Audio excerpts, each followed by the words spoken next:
Do you like balls? Well, too bad. In this Nuzlocke you get a limited amount of them. I can only catch one Pokemon with each type of ball in the Pokemon White game, of which there are 26, I think. I just did a quick Bulbapedia check to find this, so it could be wrong. Anyways, no use dilly-dallying, let's have fun with some balls. The cheeky individual that I am, I named my character Nutter, and picked an Oshawott. After a battle with Bianca where a critical hit made me shit myself, and a less messy battle with Chiron, I met Professor Juniper and named my Oshawott Lincock, after an alternate term for water called Drop.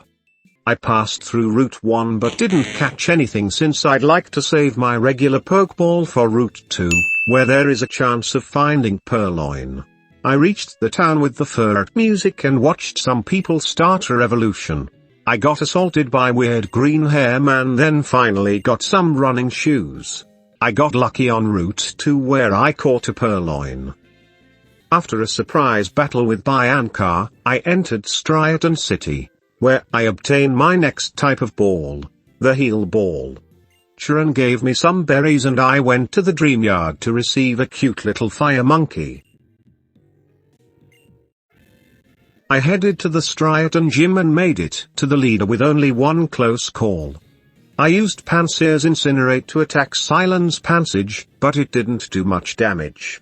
I knew one more hit here would knock it into the red and Silence would use a potion, so instead I used Leer to lower its defense and then used Scratch for a faster KO. I went to the Dream Yard again and fought the revolutionaries while the Munna and Mushana got it on. After beating them I was able to catch my own Munna in the Heal Ball. I bought some great balls at the mart and received a Dusk Ball. Then went back to kindergarten. After the weird-ass cult guys stole a little girl's Pokemon we all went to the cave to stop them. Once everyone left I went back in with some repels to wait for a dust cloud to appear.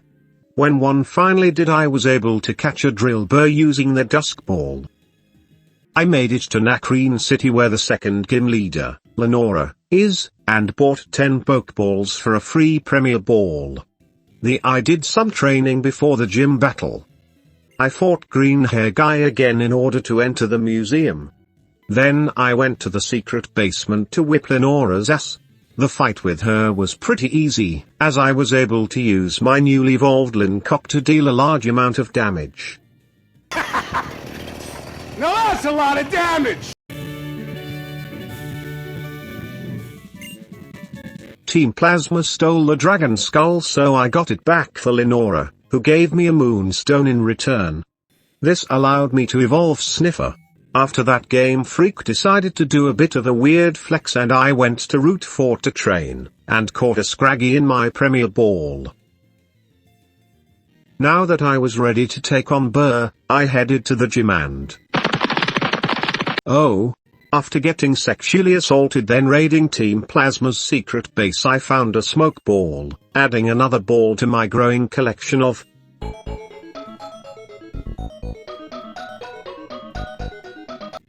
Then I entered Burr's gym and I have to know what crack that guy was smoking when he made this. The fight against Burr was easier than I expected thanks to Roasted Nut. I got a Firestone then fought Bianca to give Roasted Nut enough experience to learn Flame Burst before evolving it. In that battle I had to sacrifice Slapper to avoid having to split XP with another Pokemon. After the battle I evolved Roasted Nut into Simisear. I caught a Yamask in Relic Castle and also did some training there. I made it to Nimbaza City and can I take 5 steps without triggering another damn cutscene. Funky end stuff, posh Yamask, then time for the gym. The battle with Elizare was probably the most frustrating battle I've had. Her Emolga kept volt switching so I had to constantly take turns healing then attacking until finally they fainted. Her Zebstrika, in contrast, was easy to take out with Drill Deeper's ground type moves.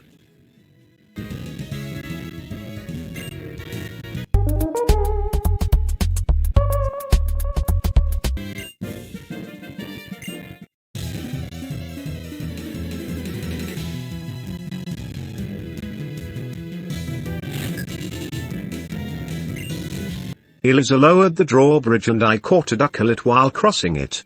I reached Driftvale City and headed for cold storage, where I can catch something very important, a vanillite. This ice type will be useful against 2 later gym leaders. While exploring the frosty boxes I ran into Team Plasma again and whipped their asses. Then I headed to Clay to whip his ass, but he turned the tables on me, killing Wing Job and Sniffer. This cut deeper than I expected because I had prepared to sacrifice Wing Job, but Sniffer dying caught me off guard.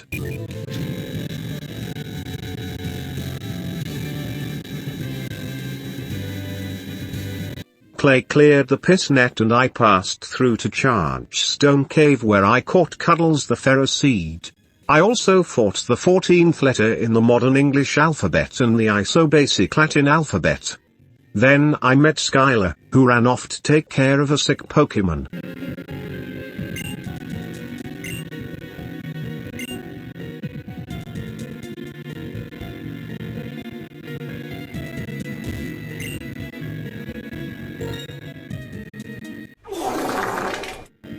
After some likely concussions I fought Skylar, which was pretty easy thanks to ice beams and a lucky crit.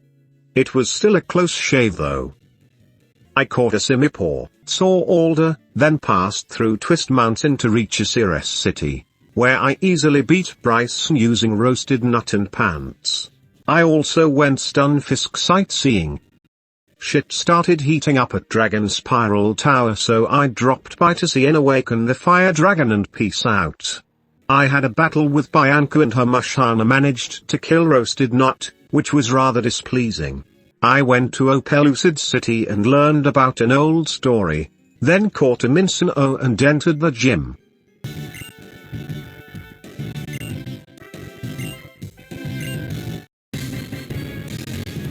Iris was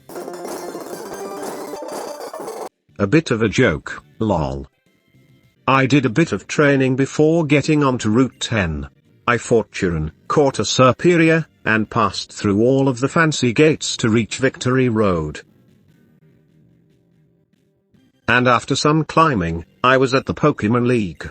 Marshall was mostly a simple sweep using Skittles, though I did have to sacrifice Drill Deeper. Grimsley was taken down with the help of Pants and Lincock. Shauntle simply required a couple of crunches and surfs to defeat, and I was a bit surprised at how fast things were progressing. And Caitlyn was another surprisingly easy Scrafty sweep. Now that I had defeated the Elite Four, I reached the Champions Room to find the 10 was already there.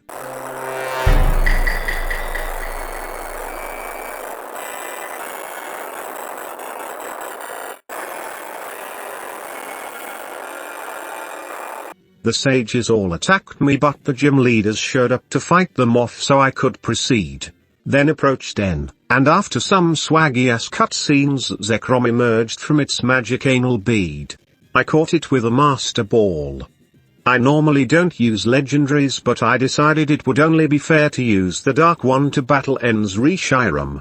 After taking the Fire Dragon out I used Pants to kick Vanillux and Klinkling into shreds, only to discover that N had tricked me and Klinkling was really Zoroark, making the real fight with Klinkling more difficult due to Pants having low health. His Archeops and Caracosta were easier to take out with the help of Pants, and I managed to win the fight. But Getsus had none of that and I had to fight him too. He was tougher than N and I had to sacrifice Dandruff to his Hydreigon. His final Pokemon, Seismitoad, was also very tough, and managed to delete Skittles before I could land the finishing blow, and finally beat the game.